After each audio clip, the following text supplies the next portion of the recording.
We say what's going on, everybody. Christian Ballard, Ballard Sports Media, coming at you with a team preview. Um,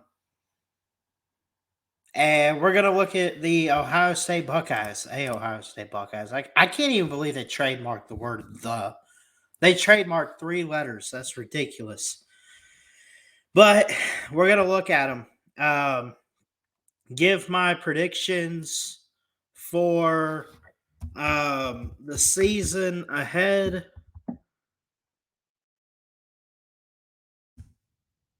And let's go. Let's talk about it. I think Ohio State should be taking a step back when you look at in terms of losing C.J. Stroud to the draft, Jackson Smith-Njigba.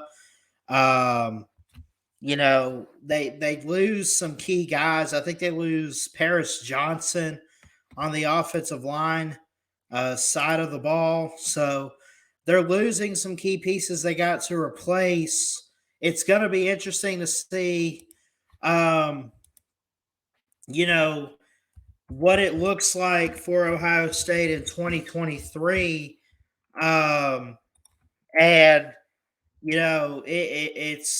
going to, it's going to be something to watch. You look at what they did last year. The Buckeyes, they went all the way to the college football playoff after losing to Michigan, failed to win the division, failed to make the Big Ten, but the playoff committee showed some grace, put them in at that 4th spot to play the defending champion in Georgia. And it was a great game. It came down to the wire, came down to a missed field goal. I love that semifinal. I think it is probably the best that I've seen. They lose the Peach Bowl to Georgia. They finish 11-2, 42-21, the final score of that Peach Bowl. They had a losing streak of 2 after losing to Michigan. But the reason they got in, they dominated practically everybody else that they played. They won 44-31 over Penn State. They won 54-10 over Iowa. They won 49-20 over Michigan State. I'm sorry. They beat Notre Dame to start the season. I mean, they dominated in every single fashion that they could, and it was so interesting just to see the adversity that they had to face this past season. A little bit of adversity. Again, some close games. But I don't feel sorry for them for losing that Peach Bowl. I'm going to be honest. I don't feel sorry. This is not me dissing on Ohio State. This is not me trying to throw them under the bus. I'm not here to rip on them. I'm not here to, take them down. I'm not here to do any of that. I don't feel sorry that you didn't make the national title game. You guys are one of the best programs. You show that almost every single year. Try to make the playoffs. I think they've made the playoffs 3 of the last 4 seasons, something like that. Or 3 of the last 5, 2 of the last 4, however you want to look at it. They've made the playoffs quite a few times. They've won a playoff game 3 times. They won the first national championship in the playoff era. They beat Alabama to get there. And they beat Clemson one year in the COVID year. And, of course, Alabama was the team to beat that season, and they lost to them in the national title. Let's go ahead. Let's move forward and talk about, if I can get this off my screen so I can do the banners. I can't even get to the banners. Crazy. Get off my screen. This notification thing that pops up. Anyway, here we go. I'm good. 2023 Ohio State football, you look at what they have. Let's take a look at the schedule here. Very interesting schedule when you ask me. Um, they got the game scheduled for April 15th. I might have to watch that, keep an eye on it. You look at their rosters that they have coming in for 2023. They bring in Brandon Innes, Bryson Rogers, Carnell Tate, Noah Rogers, all wide receivers, first year wide receivers. So, uh, you lose CJ Stroud, you lose Marvin Harrison, you lose Paris Johnson, the offensive tackle, Jackson Smith-Njigba, the wide receiver. I said Marvin Harrison. I meant Jackson Smith-Njigba. Honestly, I'm not sure if Marvin Harrison. I'll have to look at what he's doing. See if he declared for the draft.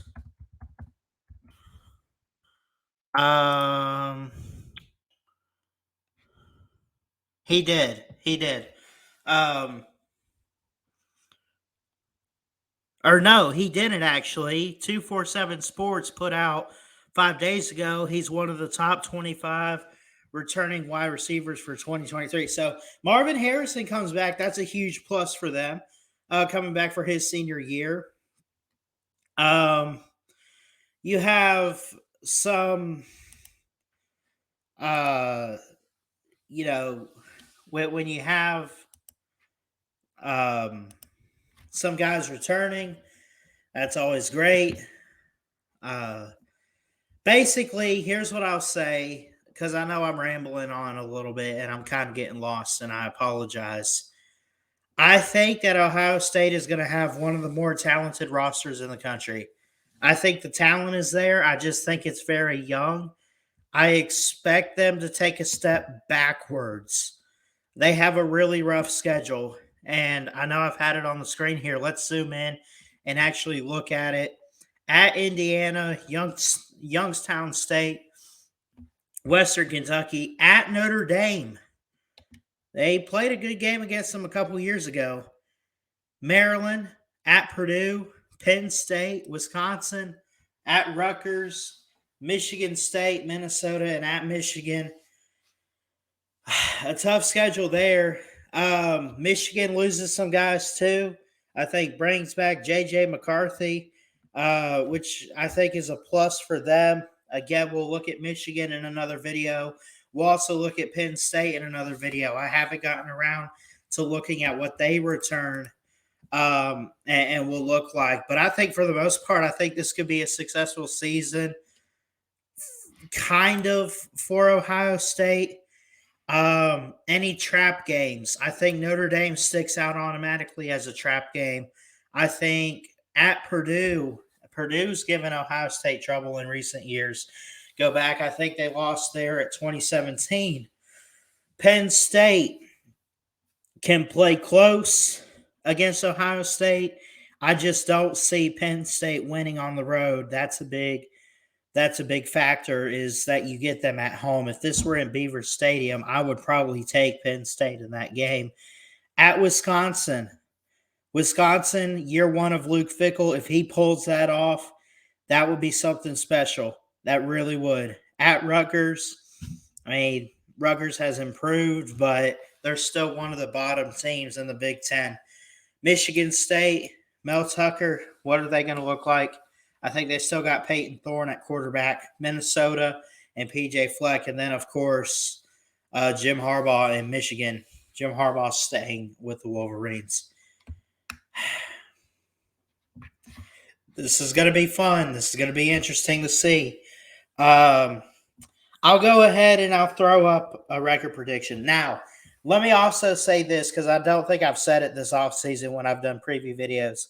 I give you the at best what I think they're going to do.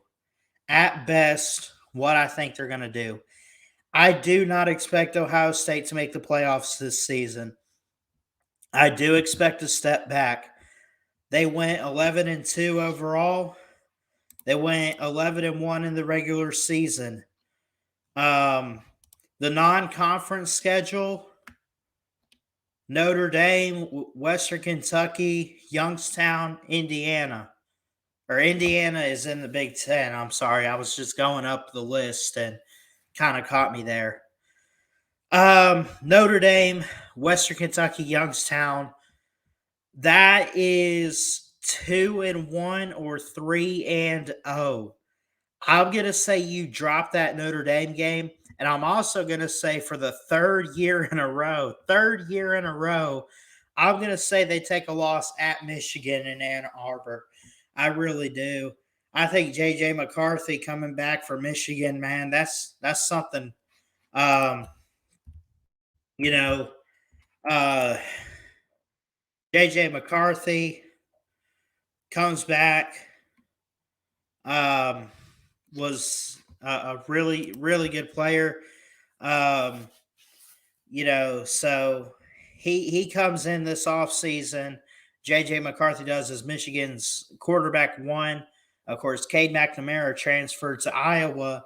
So it's going to be interesting to see who's behind him. I've heard of this guy, Alex Orhe. So I don't know if he can beat him out, but we'll see.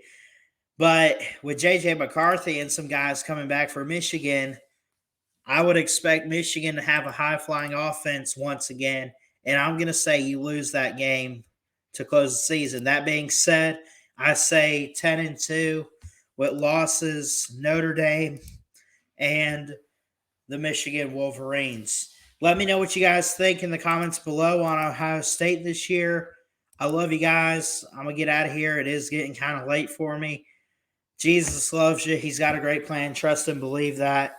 We'll get some more preview videos out this month here at Ballard Sports Media. Please like, comment, and subscribe right here to Ballard Sports Media for more sports content. And until next time, folks, Ballard Sports Media, check it out. I love you guys. Jesus loves you. Peace.